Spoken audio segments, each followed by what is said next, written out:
Welcome to the official guide to kingmaking. Whether you're a very prolific kingmaker with several kings made under your belt, or you're new to the game, there are certain rules that should be followed. But before I get into any of that, I should answer the question, what is kingmaking? Well, the top definition on urbandictionary.com defines kingmaker as follows. When someone is playing a board game cannot win, but is in a position to determine who does, someone who, instead of trying to win, helps an opponent win. Even though Chris lost that game of Risk, she played Kingmaker by helping Joe defeat me. Thanks to Mike Yarum all the way back in 2007, you got an vote from me. I should note that I'm just covering endgame situation when it comes to kingmaking. I'm not including helping someone win over the course of an entire game. In my circle, it's known as griefing, it's never okay, and don't do it. And you may be saying to yourself, well, who is this guy think he is to tell me how to play the game? Okay, first of all, your grammar is incorrect. Second, I'm glad you brought this up because I just happen to be the official kingmaking ambassador from Board Game Land. So if anyone's going to tell you how to play in these situations, it's best that it's me. And finally, while these are rules, they're really more like guidelines. Okay, so without further ado, I'm your Kingmaking Ambassador, and these are 5 official rules to Kingmaking. Rule number 1. Nothing from outside the game is acceptable. Okay, so you're player A, and you're taking the last turn of the game.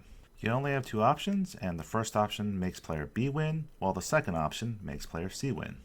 If you choose to make player B win because player C ate your sandwich earlier in the day, well, that's against the rules.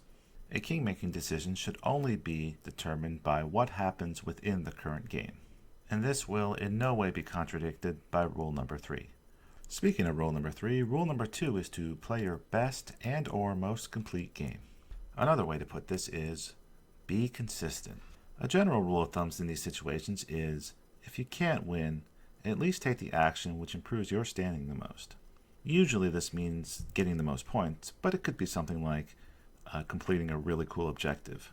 The point is, you can't really be blamed for the fallout for playing your best game.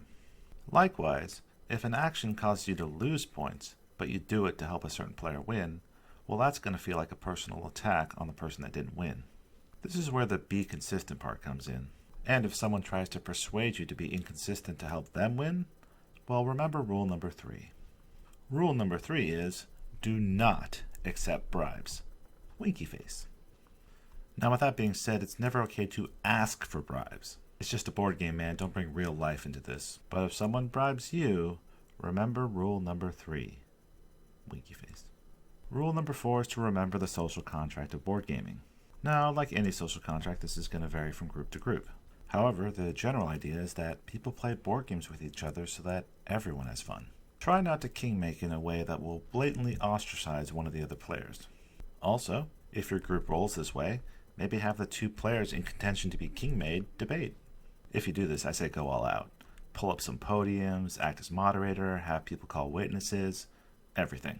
Speaking of arguing, that brings me to rule number 5, which is, retaliation is acceptable. Look, if over the course of the game, player B stayed neutral or helped you, and player C attacked you, it's totally fine to let player B win because of it, even if it breaks rule number 2. But you should never break rule number 1. And that's really all there is to rule number 5. If you want to kingmake someone out of revenge, well, that's really on brand for making kings, as it turns out. And that actually brings us to the secret rule. It turns out if you dip the parchment that the rules are written on in water, some words appear. These words are, stay on theme. I'm not going to show the secret words in the graphic there. I only have one copy of the parchment, and just trust me, they're there. Anyway, what stay on theme means is, it's really not okay to tank your entire game just to take someone else down with you out of spite, especially in a very long game. But if you're playing Game of Thrones, it fits. If someone decides to target you for the whole game because you refuse to ally with them or you refuse to bribe, that's probably not cool. But if you're playing Family Business, probably shouldn't be too mad. Anyway, that's the official list. If you find yourself in a kingmaking position at the end of the game, follow the rules, and you should be okay. Know of any amendments that should be added to the list? Please let me know in the comments below. Also, please like, share, and subscribe if you liked the video, and if you didn't like the video, do it anyway, it's free. I'm David C., and as always, thanks for playing along.